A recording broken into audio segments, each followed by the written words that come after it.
ദൃശ്യം 3 ഓൾറെഡി നമ്മളുടെ ഒപ്പീനിയൻ നമ്മൾ പറഞ്ഞതാണ്. ഇത് റിവ്യൂ റിയാക്ഷനാണ്. അതായത് റിവ്യൂകളുടെ തമ്പ്രാക്കന്മാരായിട്ടുള്ള നമ്മുടെ അശ്വന്ത് ഗോക്ക്, അതുപോലെ ഷഹസാം, ഉണ്ണി വ്ളോഗ്, അങ്ങനെ കുറേ ആളുകൾ ഈ എൻ്റർടൈൻമെൻറ്റ് കീഴി ഇവരെല്ലാവരും ഈ സിനിമയെ കുറിച്ചിട്ട് റിവ്യൂ ചെയ്തിട്ടുണ്ട്. നിങ്ങളിൽ പല ആൾക്കാരും ഏറ്റവും കൂടുതൽ ശ്രദ്ധിക്കുന്നതും ഇവരുടെയൊക്കെ റിവ്യൂസൊക്കെ തന്നെ ആയിരിക്കും. സോ നമ്മൾ ഇന്ന് ആ ഒരു റിവ്യൂ ഒന്ന് കണ്ടതിന് ശേഷം കുറച്ച് കാര്യങ്ങൾ പറയാനുണ്ട്. കാരണം ഇവന്മാർ ചില സിനിമകൾക്ക് കൊടുക്കുന്ന റിവ്യൂസ് ഉണ്ടാവും. അതായത് വളരെ മോശം സിനിമകൾക്കൊക്കെ കൊടുക്കുന്ന റിവ്യൂ നിങ്ങൾ കണ്ടു കാണും. പൈസ വാങ്ങിച്ചിട്ട് നല്ല റിവ്യൂ കൊടുക്കുന്ന നല്ല ഒന്നാന്തരം ഒരു വെട്ടാവളിയനാണ് ഈ അശ്വന്ത് ഗോക്ക് എന്ന് പറഞ്ഞവനെ. ഇവൻ സാധാരണ എല്ലാ സിനിമകൾക്കും ബോഡി ഷേമിങ് ചെയ്ത് ആ സിനിമയിൽ അഭിനയിച്ചിരിക്കുന്നവരെല്ലാവരെയും വളരെ മോശമായിട്ട് ചിത്രീകരിക്കുന്നവർ. നമ്മളൊരു സിനിമ കാണും, സിനിമ കണ്ടിട്ട് നമുക്ക് ആ സിനിമ കണ്ടിട്ട് കൊള്ളത്തില്ല എന്നുണ്ടെങ്കിൽ നമ്മൾ ആ സിനിമയെ കുറിച്ചിട്ട് പറയല്ലേ. അപ്പം ഈ ദൃശ്യം 3യുടെ റിവ്യൂസ് നോക്കുമ്പോഴത്തേക്ക് ഒരു മിക്സ്ഡ് റിവ്യൂ ആണ് എല്ലായിടത്തും വരുന്നത്. പ്രത്യേകിച്ച് പ്രേക്ഷകരുടെ അഭിപ്രായങ്ങളും മിക്സ്ഡ് റിവ്യൂ. കാരണം അവർ പ്രതീക്ഷിച്ച ഒരു സാധനം ഇതിനകത്ത് കിട്ടിയില്ല. ദൃശ്യം 1 ട്വിസ്റ്റ്, അതുപോലെ തന്നെ അതിൻ്റെ ആ ഒരു സസ്പെൻസ് ഒക്കെ വേറെ ലെവല് സാധനമാണ്. അതിനകത്ത് നമുക്കൊന്നും പറയാനില്ല. നല്ല രീതിയിൽ തന്നെ ദൃശ്യം 2ഉം എടുത്തു വെച്ചിട്ടുണ്ട്. പക്ഷേ ഈ ദൃശ്യം 3 വേണോ വേണ്ടയോ എന്നാണ് ലാലേട്ടൻ ഫാൻസുകാരായിട്ടുള്ള ആളുകൾ വരെ ചോദിച്ചത്. അതുകൊണ്ടാണ് ഞാനിപ്പോൾ ഈ റിവ്യൂ റിയാക്ഷൻ ചെയ്യാനായിട്ടുള്ള മെയിൻ റീസൺ. നമുക്ക് കോക്ക് പറയുന്നതെന്ന് കേട്ടിട്ട് 2-3 പേരുടെ റിവ്യൂസ് ഒന്ന് ജസ്റ്റ് ഒന്ന് ഓടിച്ച് കേട്ടിട്ട് പെട്ടെന്ന് വരാം.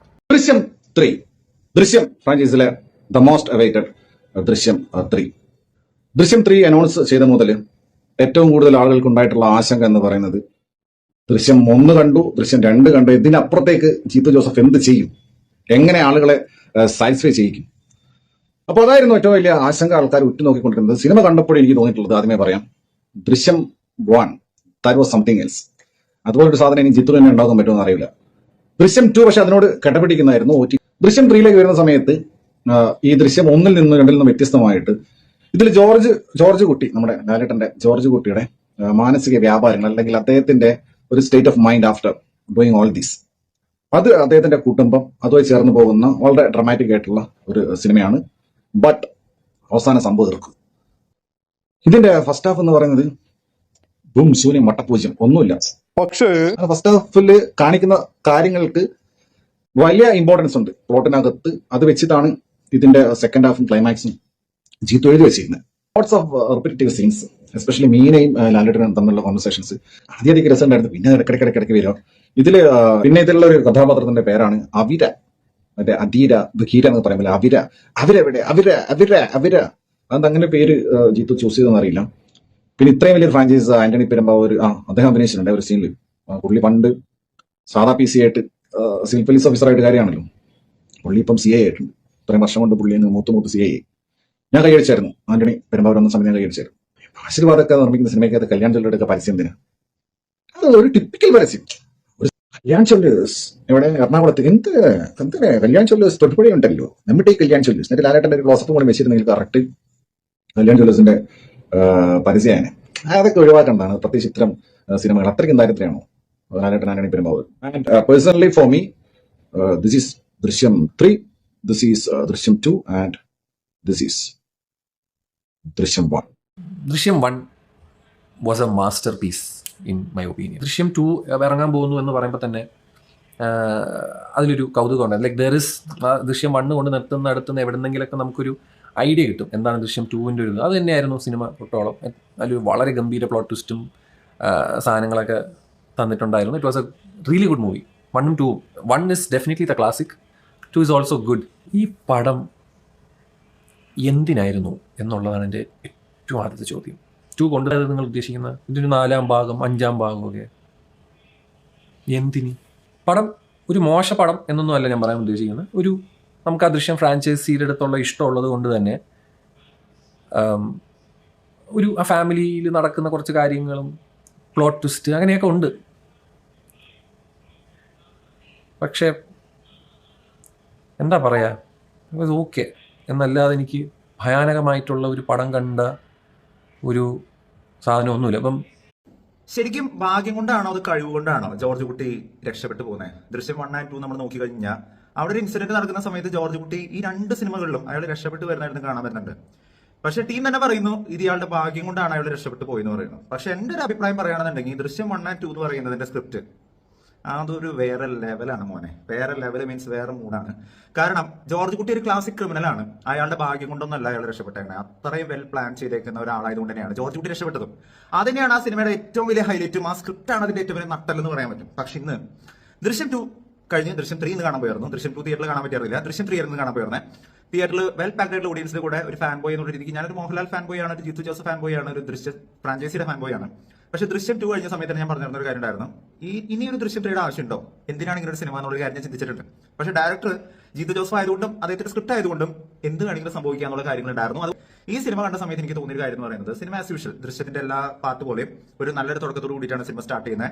അപ്ഡേറ്റഡ് ആയിട്ടുള്ള ഒരു ജോർജ് കുട്ടിയുടെ ലൈഫ് സ്റ്റൈലും അവിടെ നടക്കുന്ന കാര്യങ്ങളും ആ കുടുംബത്തിൽ നടക്കുന്ന സന്തോഷങ്ങളും കാര്യങ്ങളൊക്കെ തന്നെയാണ് സിനിമയിൽ പറഞ്ഞു പോകുന്നത്.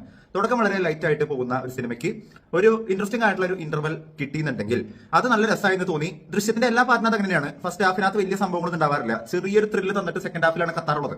ഞാനും എക്സ്പെക്ട് ചെയ്തത് സെക്കൻഡ് ഹാഫിലായിരിക്കും ഈ പടം കത്താന്നുള്ളൊരു കാര്യമായിരുന്നു. സെക്കൻഡ് ഹാഫിനകത്ത് പക്ഷെ സംഭവിച്ചത് നേരെ ഡിഫറെന്റ് ആയിരുന്നു.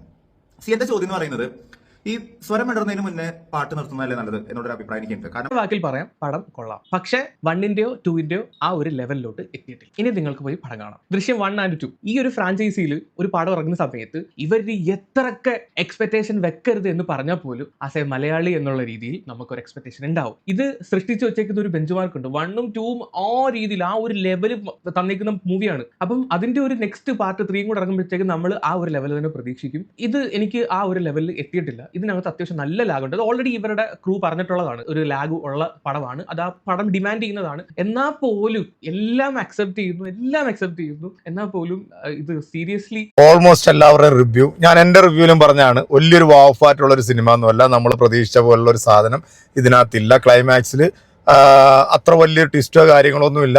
പെട്ടെന്ന് അത് തീർക്കാൻ വേണ്ടി ഇച്ചിരി ഒന്ന് വലിച്ചു നീട്ടി തട്ടിക്കൂട്ടി എടുത്തിട്ടുള്ള ഒരു ക്ലൈമാക്സ് ആണെന്ന് ഞാൻ ഓൾറെഡി എൻ്റെ റിവ്യൂവിൽ ഞാൻ പറഞ്ഞു കഴിഞ്ഞു. അപ്പോൾ ഇത് തന്നെയാണ് ഓൾമോസ്റ്റ് എല്ലാവരുടെയും റിവ്യൂ വന്നിരിക്കുന്നത്. എന്നാൽ കുറച്ച് ആൾക്കാർക്ക് ഈ സിനിമ എന്തോ ഭയങ്കര സംഭവമായിട്ടൊക്കെ ഉണ്ണി വ്ളോഗ്സ് ഒക്കെ കിടന്നങ്ങ് മെഴുകുന്ന കാണായിരുന്നു. ഓ ഗംഭീരം, മറ്റത് മറിച്ചതൊക്കെ പറഞ്ഞു. സത്യത്തിൽ അങ്ങനെ ഒരു വാഫാറ്റ് ഈ ഒരു സിനിമയ്ക്കത്തില്ല. ഞാൻ പറഞ്ഞില്ലേ, ഇത് തുടക്കം തൊട്ട് അവസാനം വരെ ഒരേ ലെവലിൽ ഫ്ലാറ്റായിട്ടാണ് ഈ സിനിമ പോകുന്നത്. ഒരു സ്ഥലത്ത് പോലും ഇതൊരു അപ്പിലേക്ക് പോകുന്നില്ല. പിന്നെ അവസാനത്തെ ആ ഒരു സീൻ വരുമ്പോഴത്തേക്ക് സാധാരണ സിനിമയിൽ പറയുന്ന പോലെ നിന്നെ ഞാൻ അങ്ങ് കൊന്നുകളയും എന്ന് പറയുന്ന ആ ഒരു ഡയലോഗ് എനിക്ക് ദേവാസുരം തൊട്ട് തുടങ്ങിയിട്ടുള്ളൊരു ഡയലോഗാണെന്ന് തോന്നുന്നു. അത് ഇതിനകത്ത് പറയുമ്പോഴത്തേക്ക് കുറച്ച് ആൾക്കാർ അവിടെയൊക്കെ ഇരുന്ന് കൈ കുടിക്കും. അല്ല, നമുക്ക് പഞ്ചം കൊള്ളുന്ന സംഭവങ്ങൾ അങ്ങനെ ഒന്നും ഇതിനകത്തില്ല. കാരണം ദൃശ്യം അവർ പറഞ്ഞു, നിങ്ങൾ പിന്നെ വലിയ ട്വിസ്റ്റും കാര്യങ്ങളും അല്ലെങ്കിൽ ത്രില്ലർ അങ്ങനെയുള്ള സംഭവം നിങ്ങൾ പ്രതീക്ഷിക്കേണ്ട എന്നൊക്കെ പറഞ്ഞാൽ പോലും ഫസ്റ്റ് ചെയ്തു വെച്ചിരിക്കുന്നത് കൊണ്ട് സെക്കൻഡ് കണ്ടവർക്കും ആ ഒരു പ്രതീക്ഷ എന്തായാലും ഈ സിനിമയ്ക്ക് ഉണ്ടാവും. അത് നമുക്ക് ഈ സിനിമയ്ക്ക് അത് കിട്ടത്തില്ല. അപ്പോൾ നിങ്ങൾ ഇവരുടെയൊക്കെ റിവ്യൂ നിങ്ങൾ കേട്ടല്ലോ അല്ലേ? അപ്പം നമ്മൾ വന്നിട്ട് നമ്മൾ ഈ സിനിമയെ കുറിച്ചിട്ട് സത്യസന്ധമായിട്ടുള്ള കാര്യം പറയുമ്പോഴത്തേക്ക് ഇതിൻ്റെ അടിയിൽ വന്നിട്ട് കമൻ്റ് ഇടുന്ന ഈ കമൻറ്റോളികളാണ് സത്യത്തിൽ ലാലേട്ടൻ ഫാൻസിന് അപമാനവും നാണക്കേടും കേട്ടോ. പിന്നെ തള്ളി മറിക്കാൻ ഇവർ ഒട്ടും പുറകോട്ടല്ലാത്തതുകൊണ്ട് മിനിമം ഒരു 250 കോടിയെങ്കിലും ഈ സിനിമ എത്തുമെന്നുള്ള കാര്യത്തിൽ ഒരു സംശയവും എനിക്കില്ല. നിങ്ങൾക്ക് അങ്ങനെ വല്ല സംശയം ഉണ്ടെന്നുണ്ടെങ്കിൽ നിങ്ങളുടെ കമൻറ്റുകളൊന്നും അറിയിക്കുക. അപ്പോൾ നമുക്ക് അടുത്തൊരു വീഡിയോയിൽ വീണ്ടും കാണാം. Bye.